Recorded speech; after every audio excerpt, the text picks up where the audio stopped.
Bienvenue tout le monde, bienvenue dans Lance-Foot, l'émission 100% excellence, vous le savez, ici, c'est zéro langue de boîte qui devrait être discordi. Et ça démarre bien, je pense que l'émission va s'acquitter. Walid Mesloub qui est mort de rire. Yaya, c'est pareil, il est mort de rire. Tout le monde est mort de rire. Salut, messieurs. Oh là là. Non, mais faut expliquer. Allez, c'est bon, ça commence bien. Je pense qu'il faut expliquer. T'as raison, Sylvain. Il faut expliquer. Refais. Ah non, refais pas. Allez, c'est du live. On le fait pas, c'est du cash ici. Il n'y a pas de filet. Allez, Adine Yaya, c'est un génie du recrutement, c'est un génie du ballon rond, mais c'est une quiche en technologie, les gars. Une quiche en technologie. Il a une heure à se connecter. Il a encore un 3310. En fait, les mecs au club, ils n'attendent pas ces rapports sur Internet, ils attendent qu'ils rentrent en voiture du sud de la France. Un petit peu de sérieux. Merci d'être avec nous. Ça faisait un petit bout de temps, allez, que tu n'étais pas venu dans l'émission. Tu nous as trouvé une pépite là pour le prochain mercato. Comment ça se passe là? Tu nous as trouvé une pépite là pour le prochain mercato là? Il nous entend pas, je pense que ça va être. Non, déjà, pépite, c'est un bien grand mot. Et en cette période compliquée, comme il n'y a pas de match, ouais. Bon, on essaie de voir des matchs sauvages dans la région parisienne, mais c'est un long travail pour trouver un bon joueur. Ouais, je t'ai vu là sur tes stories Insta là, que tu étais sur Paname. J'ai vu ça. Bon, les amis, défaite donc 3-2 face à Montpellier. On va débriefer bien évidemment dans quelques instants. On va débriefer ce match. En toute fin d'émission, on parlera du scandale Mediapro qui a fait l'effet d'une bombe. C'était vendredi dernier. On se projettera à Monaco pour la prochaine journée de la Ligue 1. Ça sera demandé le programme. Mais on commence l'émission comme d'habitude par le fameux café crème et tacle par derrière. On y va. Le café crème et le tacle par derrière. Alors, qui est le café crème de Lens Montpellier? Les supporters ont élu Seko Fofana comme café crème avec large victoire. Hein. Regardez, 60% des votes. Et en deuxième, c'est Gaël Kakuta avec 35%. Le classement du café crème et donc l'entrée de Fofana. Il n'avait pas encore été élu café crème. Eh bien, c'est chose faite. Un café pour notre ami Seko Fofana et c'est toujours un classement dominé par Kakuta avec 2 cafés crème. Alors là, vous allez être tous unanimes puisque vous voulez tous payer, donc il va en avoir là des cafés crème, vous voulez tous payer un café crème à Seko Fofana. Qui commence? Allez, tu y vas? Tu démarres? Bon, dans la logique, j'aurais bien choisi Seko Fofana comme tout le monde, comme il est impliqué sur 2 buts, mais je voudrais payer aujourd'hui mon café crème à Sadio Haïdara parce que à ce poste-là, je le trouve vraiment bon à ce poste-là. Je le trouve serein. Je le trouve bon dans les duels, que ce soit au sol ou aérien. Bon, hier, on peut dire qu'il a une part de responsabilité sur le premier but quand on m'avait dit 10 marques de la tête. Mais franchement, je le trouve bon à ce poste. Mais il était aspiré derrière.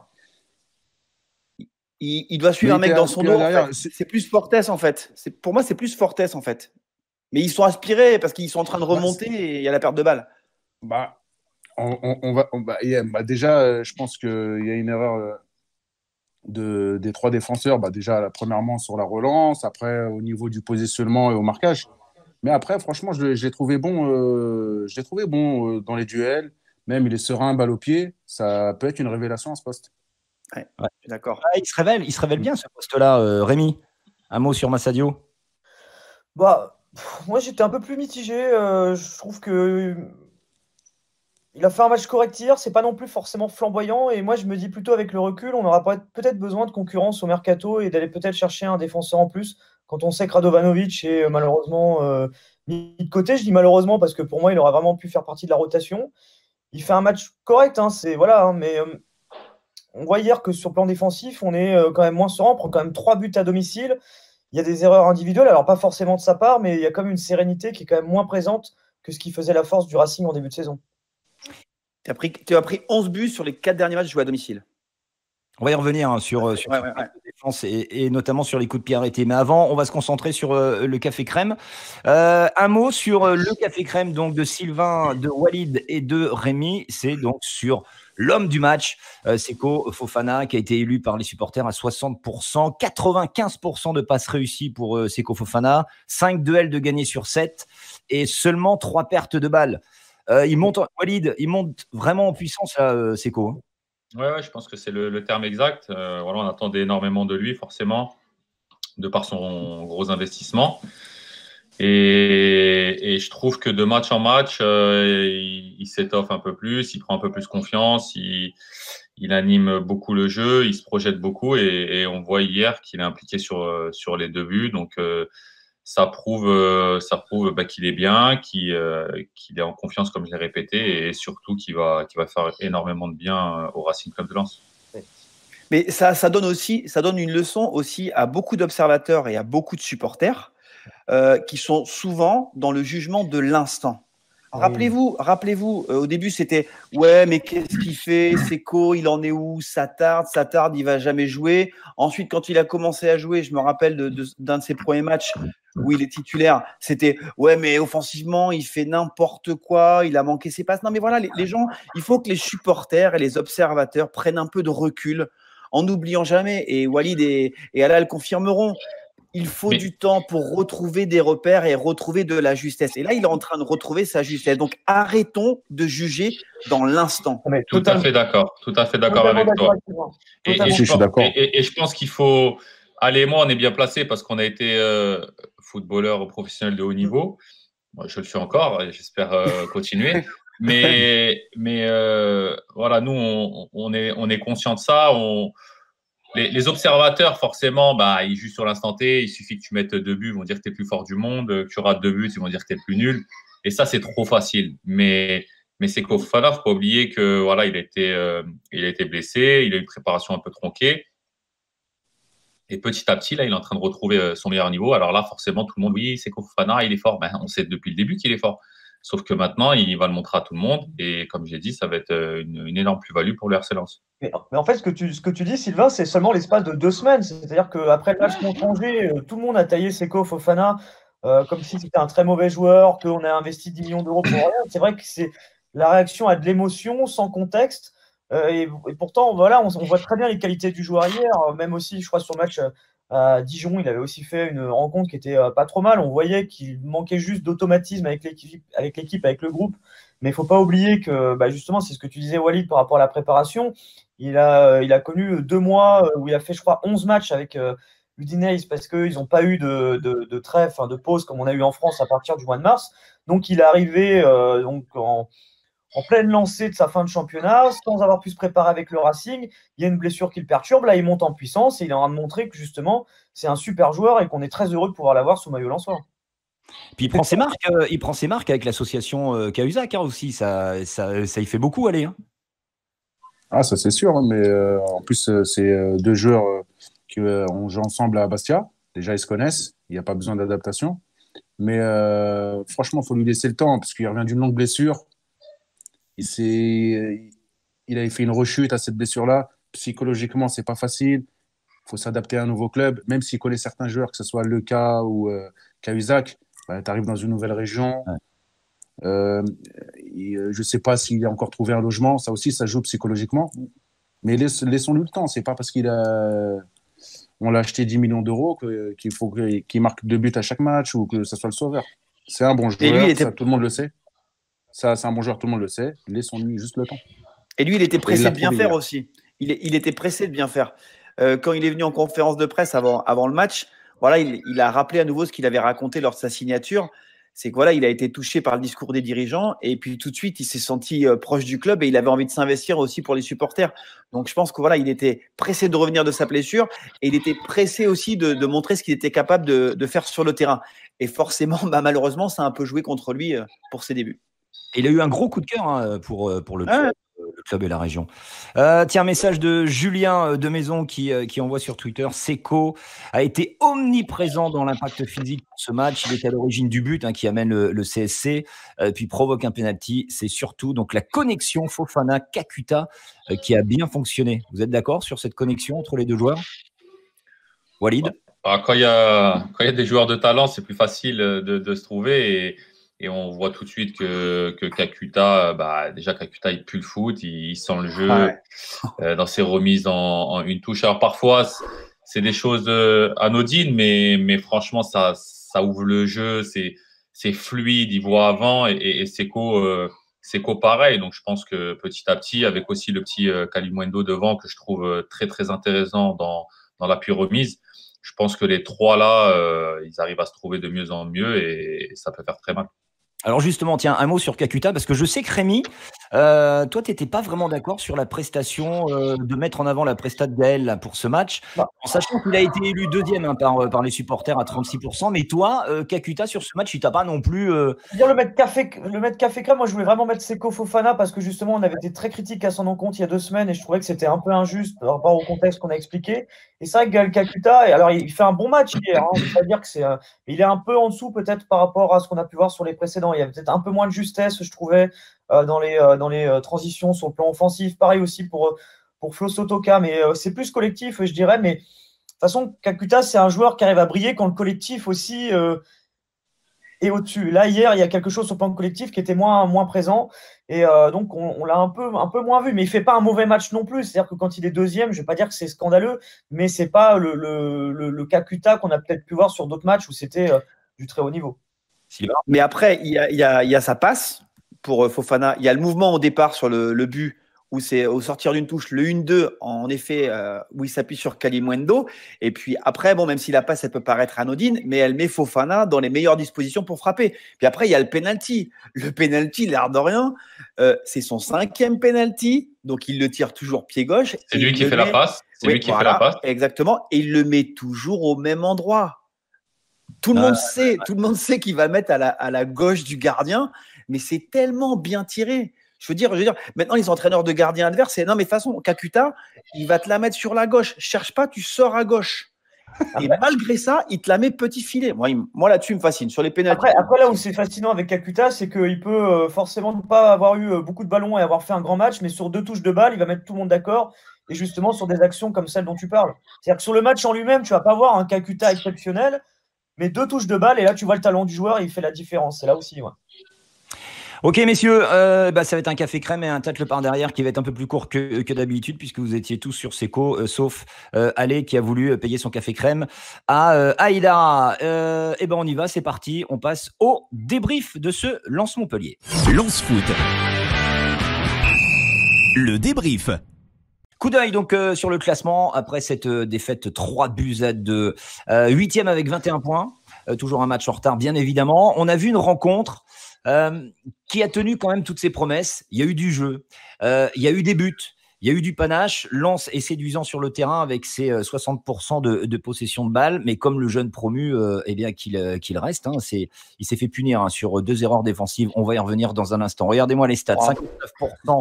59% de possession de balle, 14 tirs lensois à 10. On a 526 passes lensoises contre 356, donc 84% de passes réussies et 96 duels gagnés contre 79 perdus. Allez, a-t-on payé notre manque d'expérience face à Montpellier? Manque d'expérience, je ne sais pas, mais il y a quand même, faut féliciter cette équipe de Montpellier parce que ça joue vraiment très très bien en ballon. Pour moi, ils ont un des meilleurs milieux de terrain de France. Quant à Savanier, Mollet, Ferry. Au niveau des ressorties de balles hier, j'étais au stade. Au niveau des ressorties de balles, c'était vraiment impressionnant. Et même après, dans l'abnégation, quand tu as Delors, que je connais très bien, j'ai joué avec, Mavididi et Laborde, tu sais que tu as 3 fous furieux devant qui ne vont pas lâcher l'affaire. Et qui vont défendre aussi. Et qui défendent, bien sûr. Mais franchement, cette équipe montpelliéraine, mais hier encore plus. Voilà, après, si défensivement, hier, ils ont un peu paniqué. Et je pense que c'est leur point faible. Mais vraiment une très belle équipe montpelliéraine. Et justement, Lens fait-il trop d'erreurs défensivement parlant, Sylvain? Oui. C'est flagrant. Oui, tu paies cash. Alors voilà, on va pas condamner, comme on l'a dit sur Fofana, les joueurs auteurs des erreurs hier, mais il y a un vrai travail de fond et je sais pas ce qu'en pense Walid et Aléline là-dessus. On en parlait après le match avec le coach. Alors oui, il y a des erreurs individuelles. La mauvaise relance de Badé. Jean-Louis qui a sauvé pas mal les meubles depuis le début de la saison, qui rate sa sortie sur le deuxième. Et il n'y a pas de marquage sur la board, sur le corner. Il y a 2 coups de pied arrêtés où on se rate. Donc, c'est un vrai problème compliqué à prendre en main parce que c'est une histoire de concentration, de vis. C'est les termes qui étaient employés par le coach après le match. Donc, il faut absolument évoluer là-dessus parce que depuis le début de la saison, ça a régulièrement plombé le Racing. C'est dommage parce que dans l'expression collective, c'est un régal, mais tu es plombé par ces petites erreurs. Alors après, oui, il y a un super boulot sur le premier but, la récup de Savanier, le centre extérieur de Delors, mais tu ne peux pas donner autant de matière à ton adversaire quand tu proposes le jeu que tu es capable de proposer derrière, parce que finalement, tu cours tout le temps après le score. On a un message de Sébastien, là, Poirier, c'est Sébastien qui dit beaucoup de buts sur des erreurs, des mauvais dribbles ou mauvaises relances. Premier but, donc Badé. Le deuxième, Sylla fait une erreur bête au mieux d'accompagner l'attaquant. Aussi, donc Jean-Louis Leca. Attention à ce dernier, il devra aussi être en concurrence. Par rapport aux erreurs défensives, il y a quand même quelque chose sur lequel il va falloir qu'on se penche, les gars. C'est sur les coups de pied arrêtés. On est quand même super fragile. Ça, c'est un gros point sur lequel il va falloir progresser. Non, je pense que sur ce match, il ne faut pas oublier que c'est Montpellier qui est super fort sur coups de pied arrêtés. Ils ont mis plus de 10 buts de la tête. C'est l'équipe qui marque le plus de la tête dans les 5 championnats, je crois, si je ne dis pas de bêtises. Donc là, sur ce coup, c'est plutôt Montpellier qui est fort sur coup de pied arrêté. Quand on a Mollet qui tire les coups de pied arrêtés, Savanier qui tire les coups de pied arrêtés, c'est quand même, pour avoir joué contre eux, des super bons tireurs. Et puis après, les erreurs défensives, contre Rennes, l'équipe a été solide. On n'a pas parlé d'erreurs défensives. Là, forcément, Badé fait une mauvaise relance. On peut lui pardonner ça avec les matchs qu'il fait. Et après, il y a but derrière, mais je trouve pas qu'il y ait énormément d'erreurs que ça parce que il n'y a pas eu énormément d'occasions pour Montpellier. Jean-Louis. Ouais, mais ça se pécache, Walid. Ouais, ça se pécache. Mais ça, c'est le niveau. C'est le niveau qui veut ça. Voilà. Peut-être qu'en Ligue 2, c'était un peu moins flagrant parce qu'en Ligue 2, avec tout le respect que j'ai pour la Ligue 2, il y a un peu moins de talent et ça paye moins cash. Mais en Ligue 1, ça paye cash. Ça, on le sait. Depuis le début, on le sait. Comme pour Lens, lorsque PSG vient à domicile et que le gardien fait une erreur, ça paye cash. On marque tout de suite. C'est comme ça. C'est le haut niveau. Hein.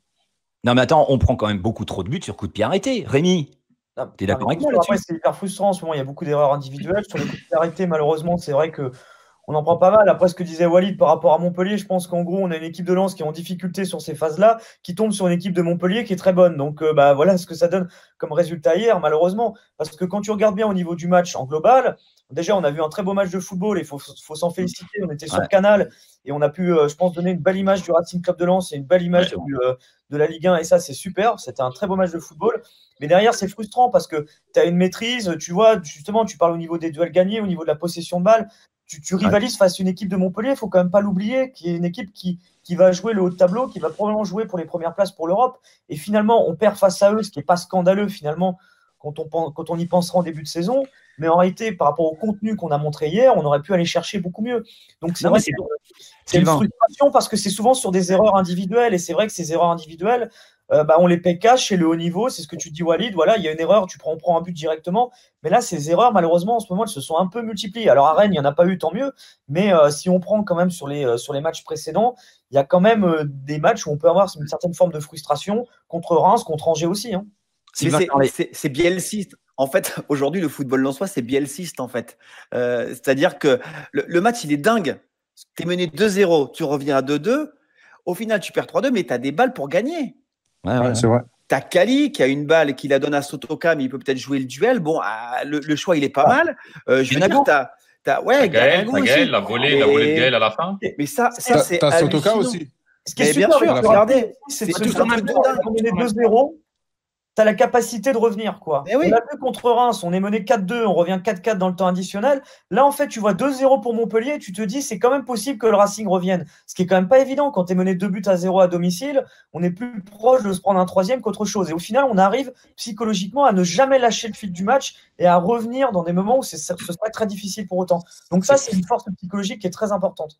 C'est plutôt ça qu'il faut souligner, Rémi. Tu as tout à fait raison. C'est plutôt l'état d'esprit et comme tu dis, le ressenti qu'on a. À 2-0, il y a beaucoup d'équipes où on sent qu'ils ne vont jamais revenir. Mais avec Lens, à 2-0, on sait qu'il va se passer quelque chose. Ouais. Et là, quand ils reviennent à 2-2, on est plus proche de marquer le 3e plutôt que Montpellier sur un coup de pied arrêté. Après, voilà, c'est coup de pied arrêté, c'est la force de Montpellier. Mais après, on oublie que Gaël aussi, il avait une reprise de volée. Il aurait pu revenir à 3-3 à la fin de match. C'est vrai. On va rester sur la défense. On passera tout à l'heure côté attaque.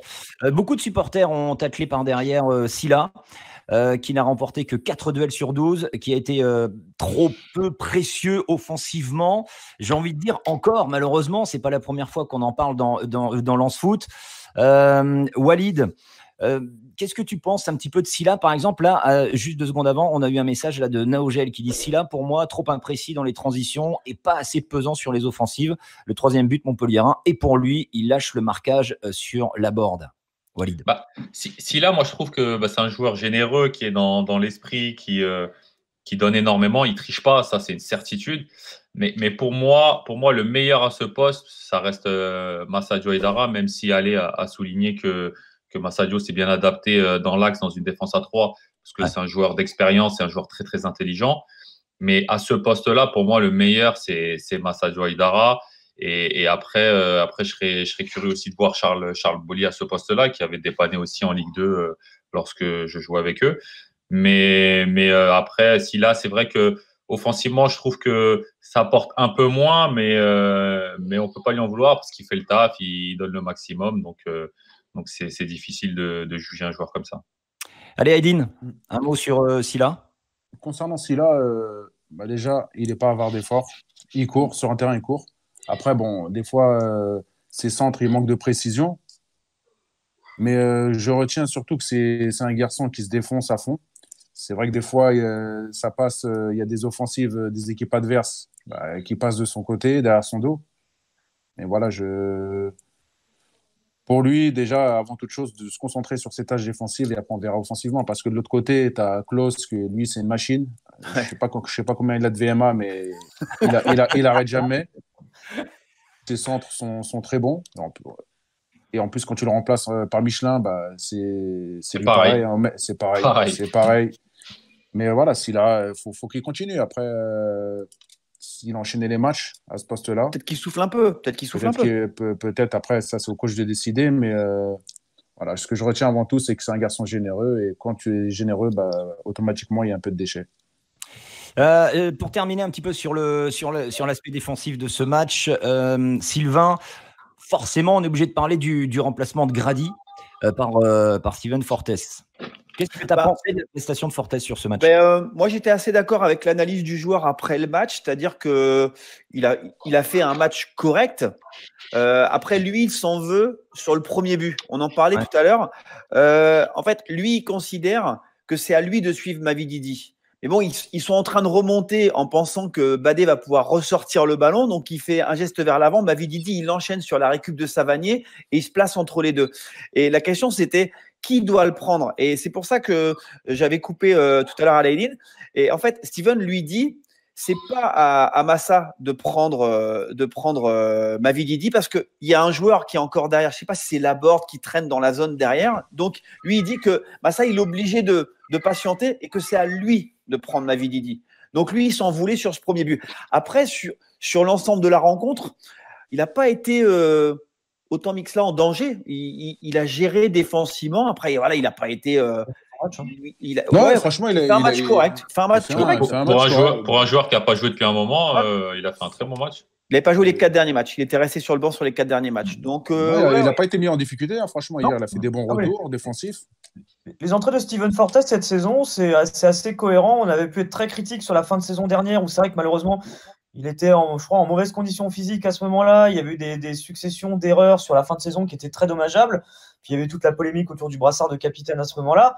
Mais là, cette saison, à chaque fois qu'on fait appel à Steven Fortes, ces matchs, ils sont corrects. C'est pas exceptionnel non plus, mais il fait le job, il fait le taf et il se met au niveau de la Ligue 1. Et ça, c'est ce qu'on lui demande et c'est cool. Donc pour vous, Fortes a réussi sa mission de remplacer Grady. Dans les erreurs défensives, alors un petit mot, parce qu'il y a eu beaucoup de supporters qui ont posté, alors c'était pas, on a sur Jean-Louis Leca, qui n'y échappe pas. C'est le poste le plus ingrat dans le foot, hein, malheureusement, dès que tu fais une erreur, ça se paye cash. On a un message de Flo. Jean-Loup, quand on voit la parade du gardien donc, de Montpellier en fin de match sur la volée de Ganago, il n'est plus décisif, sans oublier ce qu'il a apporté à l'équipe par le passé et ce qu'il apporte dans le vestiaire. Il va falloir qu'il se bouge, sinon ça risque de changer dans les cages. Bon, je trouve ça un peu dur. Walid, c'est ce qu'on disait tout à l'heure, c'est que ça va très vite. Quand tout va bien, ça va très mal dès que tu fais une erreur, quoi. C'est malheureux, hein. C'est le football, c'est triste, mais c'est comme ça. C'est comme ça, et je sais que Jean-Louis, on le connaît tous. Moi, je le connais aussi très bien. Je vais être le plus objectif possible. C'est un très grand professionnel. Il sait quand il fait une erreur, il sait quand il est bon, il sait quand il est mauvais. Mais là, franchement, sur le but, qu'est-ce qu'il peut faire d'autre? Très sincèrement, il sort, il a boxe, il y a du monde devant lui. Il doit la bloquer. Elle retombe sur les genoux. Il doit la bloquer. Comment la bloquer? Je sais pas, s'il sort, il doit la bloquer. Non, on n'est pas dans l'Ivetom. C'est pas Price, là. Non, mais Sylvain, d'accord, c'est ça. Avant même de la toucher. Mais il doit la bloquer. Si tu sors, tu dois la bloquer. Sylvain, cette zone, elle est dangereuse parce que déjà, le ballon arrive fort. Il y a du monde dans la surface. Son geste à Jean-Louis, pour moi, il est correct, c'est qu'il veut dégager le ballon. Après, il y a du monde, elle tombe sur un genou. Oui, on va dire, il fait une erreur, mais la bloquer, c'est très, très compliqué. Hein. Pour moi, si tu y vas, tu la bloques. Pardon, vas-y, Alain. D'accord, non, mais il n'y a pas de problème. Toute analyse est bonne. C'est bien de ne pas être d'accord, c'est bien. Non, mais toute analyse est bonne. Mais déjà, avant même que Jean-Louis sorte, parce que. Et les défenseurs, ils sont où pour être au marquage? J'allais te le dire pour compléter ce que tu disais. Parce que Jean-Louis, il dégage. Alors, il aurait pu dégager à gauche ou à droite. Malheureusement, elle tombe sur le pied de Mendes. Mais en plus, tu as raison, allez, il y a 3 défenseurs, il y a 3 attaquants de Montpellier. Il y a pas de défenseurs. Là, tu es dans la défense, c'est du marquage. Et voilà, tu es là pour protéger ton gardien. Et ton gardien, il sort, malheureusement, et elle tape sur Mendes. Mais il ne faut pas oublier aussi que. En deuxième mi-temps, il fait 2 beaux arrêts quand même. Sur la tête de la barre.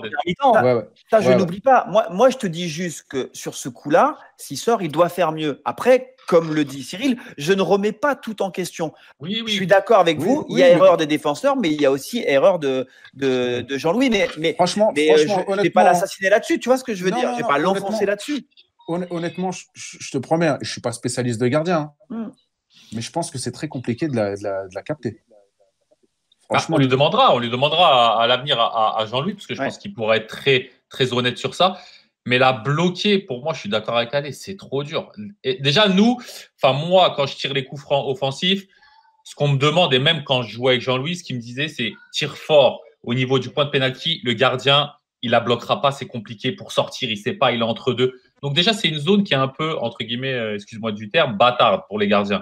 Donc, sort pas. Donc, s'il sort pas et qu'il passe devant si tu veux, reste derrière la ligne, il attend alors. Les gars, vous l'avez dit. Il y a des défenseurs. Si les défenseurs font le taf sur un tel ballon, il sort pas. Si les défenseurs avaient bien fait le taf, il n'aurait même pas eu besoin de sortir. Voilà, merci. Là, normalement, il la dégage comme il l'a fait hier. 99%, elle part à gauche ou à droite ou en l'air et tout le monde aurait applaudi. Sauf que là, malheureusement, elle a tapé sur Mendes. Donc pour toi, allez, l'erreur là avec le but de Pedro Mendes, c'est une erreur de placement de défenseur plutôt qu'une erreur de gardien. Déjà la première erreur, c'est avant l'erreur du gardien, oui. C'est même la faute. Mais je pense qu'il y a une grande part de chance que Mendes marque. Il peut essayer Mendes sur ses 100 prochains matchs de refaire pareil avec le même gardien. Je ne sais pas s'il en marquera beaucoup des buts comme ça, Mendes. Il n'y a pas que la défense, les garçons, qui a été problématique. Regardez, Nascal Puma. Message. sur Twitter. C'est pas mal, j'adore. L'efficacité offensive, on a trop d'occasions sans marquer. À ce niveau-là, ça ne pardonne pas. On apprend, mais ça fait mal. C'est vrai qu'on a quand même, on le disait tout à l'heure, des occasions franches, hein, entre Ganago, entre Kakuta, mais on les met pas au fond. Après, je veux dire, par exemple, l'occasion de Ganago en fin de match, on peut rien lui reprocher, hein. La frappe, elle est géniale. Voilà, on pourrait pas dire ouais, c'est un petit plat du pied, etc. Il met la puissance, il essaie il la cadre. C'est le gardien qui fait un arrêt exceptionnel derrière. Après, on pourrait parler peut-être de Kalimundo qui la joue collectif avec Sotoka, mais souvent on reproche aux attaquants de ne pas être collectif. Là, pour le coup, il le fait. Bon, bah voilà, hein, ça marche pas, mais c'était bien tenté. Donc, on marque quand même 2 buts. Hein. C'est pas comme si, je veux dire, c'est qu'on en prend trop, c'est surtout ça. Mais 2 buts dans ce genre de match-là, c'est quand même pas mal. On se procure des occasions. Après, je disais, il y a peut-être des joueurs qui étaient un peu moins flamboyants que d'habitude, mais qui font quand même leur match. Tu vois, Flo Sotoka, par exemple, on le voit peut-être un peu moins, mais il fait son match quand même. On peut pas dire qu'il fait un mauvais match. Donc, les occasions, on se les procure. Elles sont intéressantes, mais derrière, il y a aussi un gardien de Montpellier qui a fait un super arrêt. Je pense à celle de Ganago qui pouvait nous remettre à 3-3 sans problème, quoi. Ouais. Mais ils ont cette facilité, ils ont quand même cette capacité, cette facilité à créer du danger. On en parlait aux commentaires avec Sico, qui était avec moi sur France Bleu Nord là, samedi soir. Cette fixation dans l'axe et aller chercher sur les côtés, enfin, ça va à une vitesse. Et je me rappelle, je crois que c'est sur la frappe de Seco, il y a encore une solution en décalage avec en bout de ligne Klos. Ils ont cette force-là. Moi, vraiment, c'est vrai que c'est frustrant, mais j'ai quasiment commenté 3/4 des matchs depuis le début de la saison. Non, mais c'est un régal.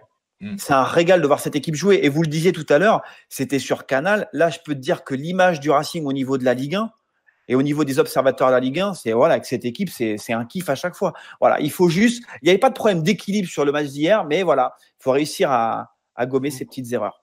Je suis d'accord avec toi, Sylvain. Et je peux même ajouter, alors c'est peut-être mon côté joueur, je préfère regarder une équipe qui se crée beaucoup d'occasions et qui n'en met pas forcément beaucoup, plutôt qu'une équipe qui se crée aucune occasion et qui marque un but sur un fait de jeu. Donc pour moi, je suis content et fier de regarder cette équipe jouer comme ça. C'est une belle promo de la Ligue 1 parce qu'en face, tu avais aussi l'équipe joueuse différente qui avait décidé de jouer bloc bas parce que c'est aussi un truc important. C'est que maintenant, les équipes qui viennent à Bollaert, elles ont changé d'état d'esprit. Elles savent à quoi elles vont avoir affaire. Regardez Angers. Angers-Montpellier, c'est bloc bas. On les laisse venir et on voit. Donc ça, c'est aussi une manière de dire ce que vous proposez les gars dans ce championnat. Merci à vous. Surtout quand ça vient d'un promu en plus de ça. Tu vois ? Eh oui. C'est encore plus beau. Et malgré un bloc bas, le RC Lens arrive à se procurer des occasions. Donc, ça veut dire qu'il y a énormément de qualité et de cheminement offensif. Hein. Si on regarde un petit peu les stats, regardez, 4 matchs sans victoire à Bollaert. Comment expliquer que Lens est moins performant à domicile pour cette saison-là Pas de supporters. Ouais. Il y a ça aussi. Et pas de supporters. Pour moi, c'est le facteur numéro 1. Il n'y a même pas de discussion. C'est pas de supporters. C'est triste, c'est monotone. C'est pour avoir joué à Bollaert, aller aussi et vous aussi, Rémi Sylvain, pour avoir vécu des matchs. Mais c'est avec les supporters là, c'est facile de dire ça, mais Lens gagne ce match, mais facilement. Quand tu vois Bollaert comme ça fait vraiment mal au cœur. Tu te dis, oui, c'est la Ligue 2 vers la Ligue 1. Tu as connu ça pendant ces dernières années. Ça donne même pas envie. Autour du Racing pour remonter en Ligue 1, on n'a jamais pu fêter la montée en Ligue 1. Non, ça donne même pas envie. On a des beaux matchs, des belles prestations. On est en haut tableau quand même. On est dans le top 10 actuellement. Ouais. Je veux dire, qu'est-ce qu'on se régalerait s'il y avait un Bollaert oui, bien sûr. Non, mais ça, c'est vrai que c'est ça qui est hyper malheureux parce qu'on vit un début de saison quand même du Racing qui est globalement satisfaisant et intéressant, mais tu le vis pas pareil. Il manque quelque chose. Et je pense que ce qui manque, c'est le plus important. En tout cas, ce qui caractérise le RC Lens. Parce qu'on ne parle pas d'un autre club, on parle du RC Lens. Et quand on parle du RC Lens, on parle de la ferveur des supporters, du public. Et là, même si tu es en haut tableau, même si tout se passe bien, s'il manque un truc, et ce truc, c'est les supporters. Il manque le cœur du RC Lens, c'est-à-dire le public. Ce qui va te chercher le supplément d'âme quand tu es en difficulté. C'est bon, on va trouver le vaccin, là, Mais franchement, mais hier, imaginez les gars, l'ambiance de Bollaert à 2-2. Quand tu reviens à 2-2. Mais là, les Montpelliérains, ils sont à terre. C'est ce que je te dis, ils tremblent et ils montent plus. Et c'est toi qui marques après. Mais c'est vrai que moi, j'étais au stade hier, enfin samedi, Et c'est dingue, en fait. Ça arrive, déjà, tu rentres dans la ville, il n'y a personne. Ouais, c'est triste. Tu te poses sur le parking, il n'y a personne. Tu passes à la friterie, tu ne fais pas la queue. Tu rentres dans le stade, mais c'est. Mais moi, j'ai des échos de certains joueurs. C'est terrible. Ne serait-ce que, tu sais, quand tu sors, allez, t'as vu quand tu montes les escaliers pour aller t'échauffer, et d'habitude, il y a tout le COP en face. Ouais. Il n'y a plus rien. T'entends les gens, bon, allez, échauffement. T'as même plus envie. Il n'y a même plus cette ferveur-là. Et ça, franchement, pour un joueur de foot de haut niveau, qu'est-ce que c'est dur. Mais ça, les gars, moi, j'ai envie de vous entendre là-dessus. Ça doit. Est-ce que parfois, quand vous aviez le public qui vous portait, limite, en gros, tu sentais plus tes courbatures. Enfin, dans quel état psychologique et physique tu es? Mais bien sûr, t'es possédé. Le public, il t'aide. Le public de Bollaert, il t'aide à chercher ce que tu n'as plus physiquement. C'est-à-dire que mentalement, tu vas chercher un truc qui est au plus profond de toi-même. Et ça, c'est inexplicable. Exactement. C'est surtout quand tu es du côté de la Marek et tu les entends pousser. C'est comme si. Après, il y a deux cas de figure. Il y a deux cas de figure. Si tu as un joueur qui a des couilles, du tempérament, ça te transporte, ça te transcende. Si tu es fébrile, tu peux rater tes passes et les mettre en touche. Mais ça vous arrive? Non, mais ça vous arrive? Vous avez aussi eu des potes sur le terrain qui ont totalement perdu leurs moyens? Non, moi le plus souvent, quand j'évoluais en Ligue 2 avec le RC Lens, c'est plutôt les joueurs adverses que je connaissais qui étaient à la fin du match. Putain, quand on entend pousser, franchement, c'est dur pour nous. On tremble, tu vois. On sent que ça va péter. Et franchement, c'est vrai, c'est impressionnant. Allez, on enchaîne, messieurs. Alors, je pense que je vais connaître un petit peu la réponse, mais je vais quand même vous poser la question. Lens, donc on est tous d'accord, on prend pas mal de buts à la maison. Est-ce qu'on est trop joueur à domicile? Et là, vous allez me dire, mais non, c'est bien. C'est bien. Non, on change rien. On change rien. Question suivante. Franchement, suivante. On a réussi en début de saison. On a réussi en début de saison à jouer avec une bonne assise défensive. Il faut qu'on arrive à la retrouver. Par exemple, Medina, qui a été le point fort du début de saison, là, qui a une passe difficile et qui se retrouve sur le banc. Quand il reviendra au top, quand on retrouvera la défense à 3 qu'on a eue et qui a fait le point fort, ce socle défensif fort du Racing au début de saison, on était joueurs et en même temps, on avait cette assise défensive. Là, c'est tout ce qu'on a évoqué précédemment. On ne va pas revenir dessus sur toutes ces erreurs précédemment, mais il faut continuer à jouer. Enfin, franchement, on prend du plaisir au-delà même des résultats à voir cette équipe jouer et ce jeu qui est produit en plus. Il a une certaine forme d'efficacité d'un point de vue offensif. Là, c'est plus défensivement qu'il y a des soucis et on espère que ça va se remettre en place. Mais il ne faut pas remettre en cause les choses par rapport à ces derniers résultats, je pense. Ok, allez, on passe à demander le programme. Lens Foot. Demandez le programme. Pour la 15e journée donc de championnat, le Racing part à Monaco. Les amis, 6e avec 23 points, 2 points de plus que nous. 8e, si on regarde l'historique des confrontations, 44 matchs joués, 20 matchs nuls, 15 victoires pour Monaco et 9 victoires seulement pour le Racing. Et sur les 5 dernières confrontations, c'est pas pour nous, puisque on a perdu le dernier match, c'était en 2015. On perd 3-0 à domicile. Ensuite, on perd 2-0, on perd 2-1, on perd 4-0 et on fait 2-2 en janvier 2012. Donc là, au niveau stats, c'est pas top. Ça va pas être une partie de plaisir, Sylvain, avec en plus une attaque de feu, Ben Yedder et puis Volland. Ouais, en plus, Ben Yedder a retrouvé le chemin des filets face à Marseille sur penalty. Bon, après, il avait été victime du Covid, donc il a souffert physiquement. Donc, attention à Ben Yedder. Volland, il a aussi marqué but sur but. Je crois qu'il en était à 5 buts en quelques matchs avant Marseille. Donc, ces deux-là sont chauds bouillants. Attention à Gelson Martins. Attention au petit Sofiane Diop. Là où cette équipe, je trouve, a eu des soucis ces derniers temps, c'est dans le jeu de transition. C'est-à-dire qu'avec Tchouaméni et Fofana dans l'axe, parfois, c'est un peu compliqué pour aller chercher les attaquants. Après, quand Fabregas joue dans ce jeu, forcément, ça fluidifie les choses. Et on l'avait vu face au Paris Saint-Germain. Donc, je suis curieux de voir comment ça va se passer, mais je pense que Lens a toutes ses chances. Mais il va vraiment falloir être carré défensivement, carré aussi dans l'équilibre. Mais il y a possibilité de faire quelque chose parce que défensivement, c'est très friable. Les deux jeunes dans l'axe, là, Badiachile et Disasi, c'est vraiment prenable aujourd'hui. Lens a ses chances, mais il va falloir être costaud et gommer ses erreurs individuelles. Walid. Un partout. Ah bah non, mais Walid, il passe déjà.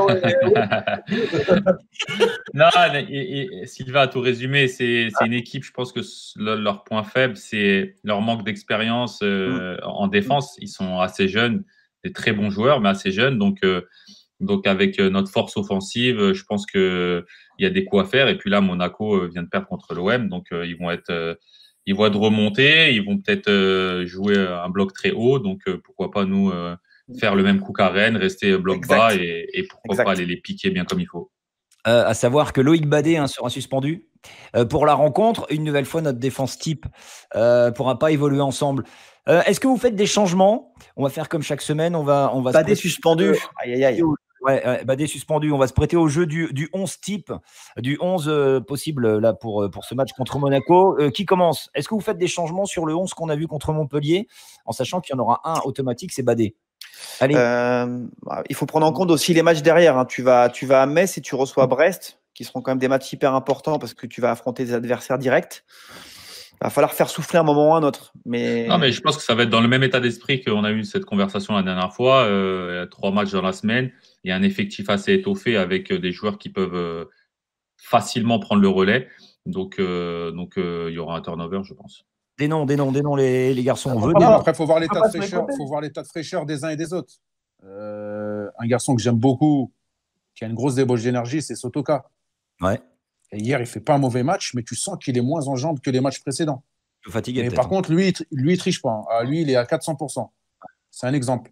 Justement, allez, excuse-moi, est-ce qu'on n'en profite pas pour changer justement et d'associer, pourquoi pas, Ganago avec Kalimundo? Alors ça, je sais que c'est le rêve de tout le monde, mettre Ganago et Kalimundo. Déjà, premièrement, je ne suis pas coach, mais après, je suis un fan incontestable et incontesté de Florian Sotoka. Non, mais quand il joue, il crée un danger. Quand il joue, il crée un danger. C'est les mecs qui sont chiants, ils sont toujours à la bagarre. Tu as toujours son pied qui traîne, il tacle, il centre, des fois il centre, il a la remise tout seul. Non, franchement, ce joueur-là, il était beaucoup critiqué en début de saison. Tu peux rien lui reprocher. Non, mais allez, on peut avoir la même déception qu'avec. Moi, je vous demande, c'est est-ce qu'à un moment donné, faire tourner un petit peu, il ne faut pas le laisser souffler. Après, bien sûr qu'il faut faire tourner, sinon au bout d'un moment, l'équipe elle va éclater. Alors, tu fais comment? Si tu sors Flo, tu es qui? Banza. Ça va être Ganago Kalimundo. Oh, c'est ce que je veux. Allez, pourquoi pas, pour aller chercher par rapport au bloc bas. J'aurais mis plutôt Banza. Ouais, voilà, Banza. Banza Ganago. Simon, il ne faut pas l'enterrer. Après, il y a combien? Il reste 3 matchs en 10 jours. Je pense que tout le monde aura sa chance à un moment. Moi, je vous Banza Ganago.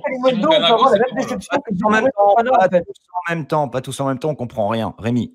En fait, Kalimundo, Ganago, on peut avoir la même déception qu'avec Doucouré et Fofana qu'on attendait avec impatience et on a vu finalement que les deux profils étaient peut-être assez proches. Et ce qui fait aujourd'hui la force du Racing, c'est cette complémentarité aussi en attaque. C'est Sotoka, son profil, il est atypique. Et aujourd'hui, si on remplace Sotoka peut-être par Ganago, Kalimundo, c'est des profils qui sont assez similaires. Si aujourd'hui ça marche bien, c'est parce qu'on a justement des profils différents comme Kakuta, comme Sotoka, comme Ganago ou Kalimundo. Mais est-ce que les deux ensemble ça marche? Ça peut marcher, mais c'est pas forcément une évidence sur le papier. Attendez, Flo Sotoka, il va pas pouvoir jouer tous les matchs. Non, mais avec les espaces que tu peux avoir face à Monaco, pourquoi pas, hein. Avec Kakuta pour les alimenter, les deux pour aller chercher la profondeur dans le dos des centraux et derrière les latéraux, ça peut. Sincèrement, c'est faisable. Les turnovers au niveau des latéraux, je pense que c'est peut-être aussi important. Peut-être pourquoi pas pour faire souffler Jonathan Klaus, il y aura 3 matchs, Clément Michelin.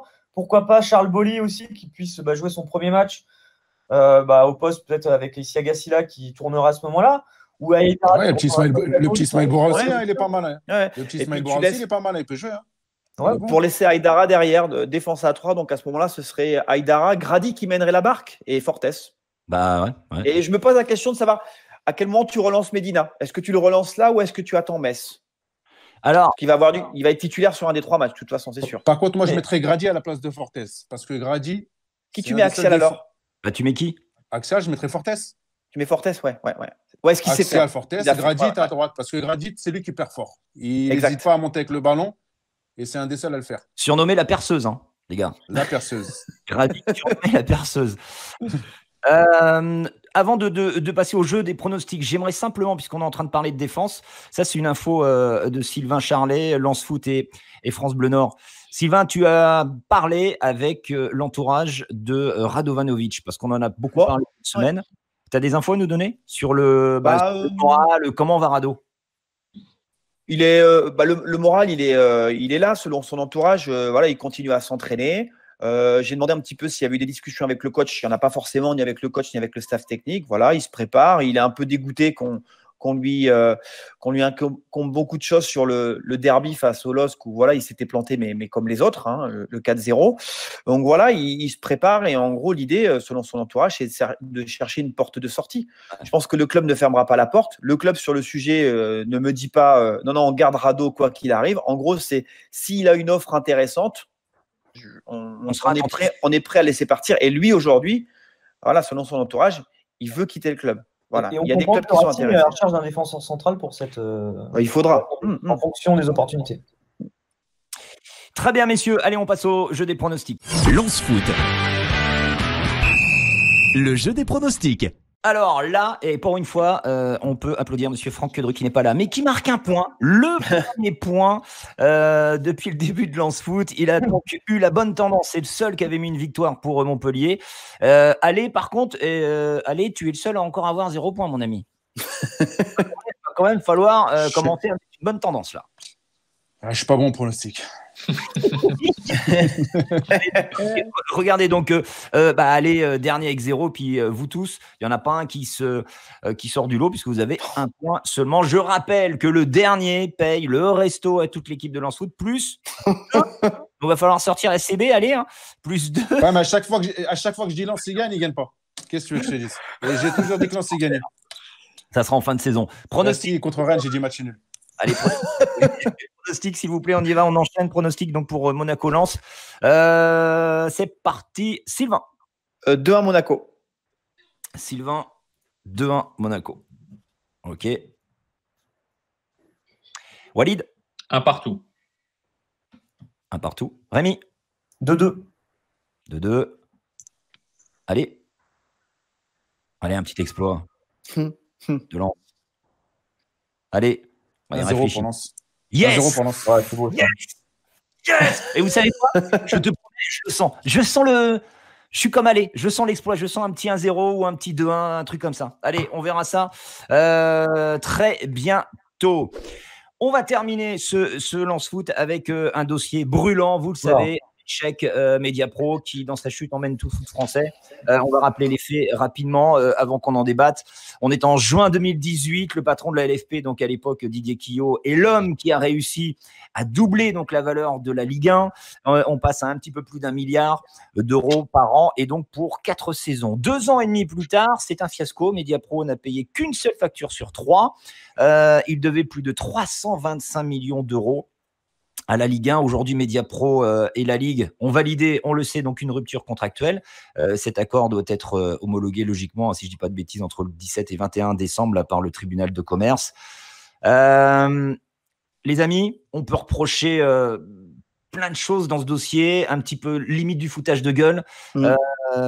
Comment on pouvait croire une seule seconde qu'un groupe comme Mediapro, qui avait déjà un passif avec la Serie A, qui était avec le Parti communiste chinois, comment on pouvait croire que les mecs ils pouvaient payer plus d'1 milliard et surtout ne leur demander aucune garantie?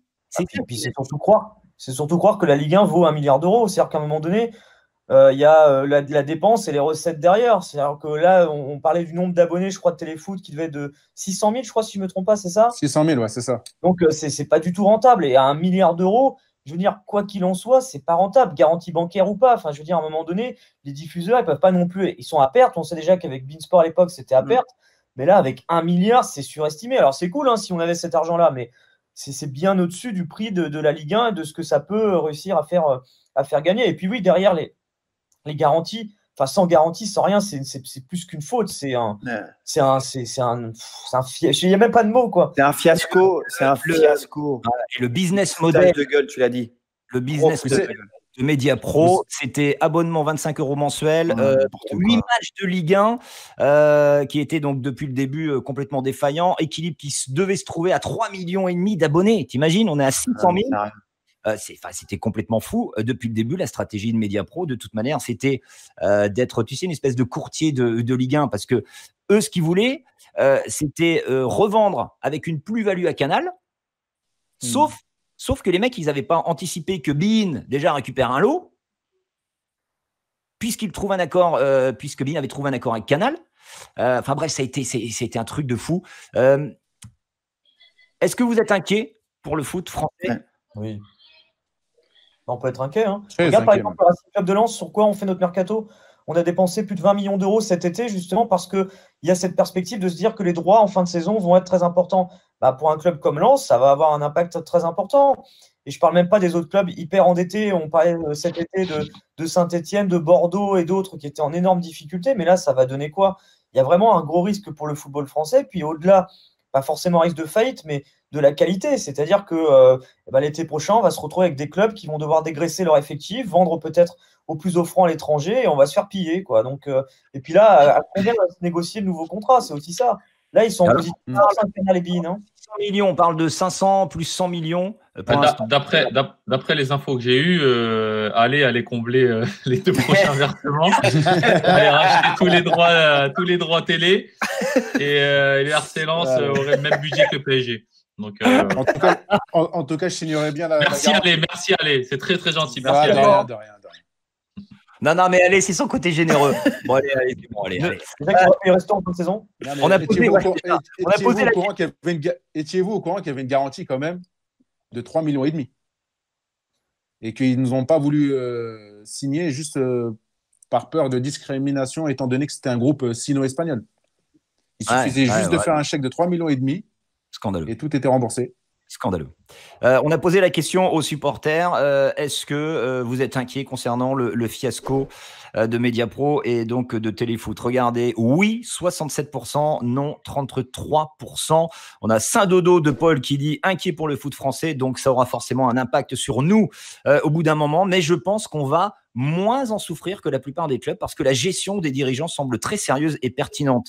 Dindan 80, inquiet dans le sens où ça va faire mal à tous les clubs. Après, on a la chance d'avoir un actionnaire solide et des jeunes, Badé, Doucouré, Medina, Ganago, qui commencent à avoir une forte valeur marchande qui pourrait nous sauver en cas de gros soucis financiers pour nous. Puis un dernier message, personnellement, je suis également inquiet pour le RC Lens, même avec le président, un club qui perd sa billetterie, ses droits de télé est en danger, quoi qu'il arrive. Il a déjà passé son temps à éponger les dettes sans récupérer un rond. Perso, je ne le vois pas combler l'énorme trou lié à ce manque de recettes. Vous êtes, par rapport au RC Lens, vous sentez qu'il y a quand même une vraie différence, par exemple, entre le Racing et Lorient ou certains d'autres clubs qui n'ont peut-être pas la même gestion que nous? Justement, c'est ce que je disais, on a mis 20 millions d'euros cet été en anticipant les droits télé de l'été prochain, donc obligatoirement, il y a une perte qui va se faire. Si le contrat il est moitié moins que ce qui était prévu, c'est moitié moins de recettes. Puis n'oublions pas que les clubs de foot, ils souffrent aussi de la billetterie. Je veux dire, un club comme le RC Lens, c'est entre 15 et 20 000 abonnés. Cette année, voilà, tu n'as personne dans le stade. Donc, tu as toute une conjoncture globale qui fait que tes rentrées d'argent en tout genre, elles sont perturbées ou annulées. Donc, c'est double lame, en fait. Effet double lame. La crise sanitaire et les droits télé. Et aussi, on a oublié de souligner une pensée aussi pour vos collègues, Sylvain, Rémi, ceux qui travaillent à Téléfoot. Je connais très bien aussi Ismaïl Bouabdallah, des très bons présentateurs et qui se retrouvent dans une situation très compliquée. Il faut avoir une pensée aussi pour eux. Et à tous les abonnés aussi qui se sont abonnés pour rien à cette chaîne qui devait nous faire rêver. J'essaie de me désabonner, ils ont enlevé l'application. C'est compliqué. Ça va être dur de récupérer tes 25 €, allez. Hein. Mais toi, tu as le boîtier du bled. Moi, je paye. Moi, j'ai le boîtier du bled, donc ça me va. Moi, j'ai le boîtier du bled. Moi, quand je suis à la 70e minute, toi, tu es à la 62e. Voilà, exactement. C'est pas ce que tu dis. Et je suis obligé de regarder sur mon téléphone. Et je vois les résultats. Juste pour terminer, moi je veux bien qu'on jette la pierre parce que là, s'il y a un homme qui passe à la moulinette, c'est Didier Quillot. Ok. Mais attention, il n'a pas agi seul, les gars. Il a eu le soutien à l'époque. Mais bien sûr. président du club de Ligue 1. Mais bien sûr. Et Olas et tout le tout team, appâté par l'odeur alléchée du milliard. Là, il faut trouver un bouc émissaire. Il faut toujours trouver un bouc émissaire. Moi, j'ai adoré. Il y a une vidéo qui a été retweetée par des confrères d'RTL. C'est Giovanni Castaldi qui remettait en avant une vidéo de Maxime Saada, qui était l'invité d'une émission il y a 2 ans, le patron de Canal. Il avait tout prédit. C'est génial. Il te dit en gros, il fait OK. Bon, les gars, ils annoncent ça, mais bon, on va attendre de voir. Hein. On va attendre de voir si dans 2 ans, ils vont pouvoir commencer à payer. Cette vidéo, si vous avez l'occasion de la voir, elle est hallucinante. Voilà. Ils te disent ce qui va se passer. Enfin, ils te sous-entendent ce qui va se passer. Moi, je comprends pas que, comme Rémi l'a souligné, comment on peut te promettre 1 milliard et que ça ne te fait pas tilt dans ta tête. Ça, tu te dis pas, mais il y a un problème quelque part. C'est incroyable. 1 milliard, mais c'est énorme. Et comme a dit Rémi, la Ligue 1, avec tout le respect que j'ai pour elle, ça vaut pas 1 milliard. Et c'est n'importe quoi. Et puis, je peux te garantir, par exemple, tu prends quand la Première Ligue, qui est, il faut le dire, le meilleur championnat au monde, la Première Ligue, quand ils font un appel d'offres, mais attends, mais c'est 10 000 garanties bancaires, c'est rempli 10 000 dossiers, des cautions par-ci, par-là. Enfin, c'est super béton. Il n'y a pas de problème. Mais nous, nous, avec notre incompétence du foot français, nous, on est dirigé par des incompétents, on fait n'importe quoi, résultat, on se retrouve dans le mur. Il ne faut pas oublier le foot amateur. Parce que le foot amateur, ils vont en subir aussi les conséquences, ces garçons. Tout le monde va en subir les conséquences demain. Tout le monde.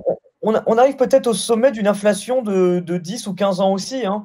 C'est-à-dire qu'en fait, on a des produits qui sont vendus plus cher que leur valeur. Et je ne parle pas forcément en France, mais aussi à l'étranger aussi. Hein. C'est-à-dire que les diffuseurs mettent des sommes incroyables, mais ils ne rentabilisent jamais. Si on parle du précédent contrat avec beIN Sport, ils avaient mis une somme qui était proche de moitié moins. Et pourtant, aussi, ils n'ont pas réussi à rentrer dans leurs frais. Donc, on arrive peut-être à un moment où il y a un plafond de verre qui vient d'exploser très bruyamment à cause de ce qui se passe là, mais ce sera arrivé à un moment ou un autre. Hein. Tu peux demander au président d'intervenir, Rémi. Maintenant, tu as tes entrées à l'Élysée. Donc, Appelle Macron. Demande-lui de faire quelque chose, s'il te plaît. Je pense qu'ils vont devoir faire quelque chose. Hein. Bon, allez. Pour les clubs. Hein. On va clôturer ce Lance Foot. Merci d'avoir été avec nous. Merci Ali, merci Walid, merci Sylvain, merci Rémi. Donc, tu passeras le bonjour au président. Et vous avez vu comment il est beau, là, il est beau gosse maintenant, le Rémi, depuis qu'il a été face à Emmanuel Macron. Il est tout beau. Respect. Alors, Rémi, c'est juste la rouverture des coiffeurs, en fait. Hein. J'ai pas eu l'occasion de te le dire, Rémi, mais énorme taf. Chapeau à toi, félicitations. Tu es un exemple. C'est gentil, merci. Bravo, et on est fiers de t'avoir parmi nous, mon ami. On est fiers. Je suis fier d'être avec vous et fier d'être en soi aussi. Allez, passez une belle semaine. N'oubliez pas de vous abonner, les amis, sur notre page YouTube. Vous cliquez en bas à droite. Et puis, n'oubliez pas non plus d'en parler, de continuer à parler de Lance Foot, qui progresse de semaine en semaine. Merci du fond du cœur de nous suivre. On bat tous les records là ces derniers temps. Donc, c'est un grand plaisir d'être avec vous chaque semaine. Portez-vous bien surtout. Et puis, on se retrouve très vite. Salut les copains. Salut. Ciao la bande. Salut.